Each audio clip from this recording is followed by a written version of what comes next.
Hi friends, stock మార్కెట్లోని market capitalization ఆధారంగా కంపెనీలను విభజించారు. వాటిని ఏమంటారో ఇప్పుడు చూద్దాం. ఇందులో 20,000 కోట్ల క్యాపిటలైజేషన్ కంటే ఎక్కువ కలిగిన కంపెనీలని లార్జ్ క్యాప్ అంటారు. స్టాక్ మార్కెట్లోని టాప్ 100 కంపెనీస్ని లార్జ్ క్యాప్ కంపెనీస్గా పరిగణిస్తారు.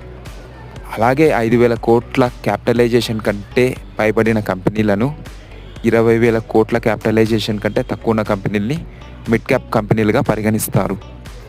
ఇందులో 150 కంపెనీలు ఉంటాయి. 101 to 250 ఇండెక్స్ని మిడ్ క్యాప్ ఇండెక్స్గా పరిగణిస్తారు. మార్కెట్ క్యాపిటలైజేషన్ 1000 కోట్ల కంటే ఎక్కువ, 5,000 కోట్ల కంటే తక్కువ ఉన్న కంపెనీలని స్మాల్ క్యాప్ కంపెనీలుగా వర్ణిస్తారు. ఇందులో 250 కంపెనీలు ఉంటాయి. ఇది 251 నుంచి 500 వరకు ఉంటాయి. దీనిని స్మాల్ క్యాప్ ఇండెక్స్ అంటారు. Large cap, mid cap, small cap కంపెనీలన్నీ కలిపి నిఫ్టీ 500 ఇండెక్స్ అంటారు. Thank you friends.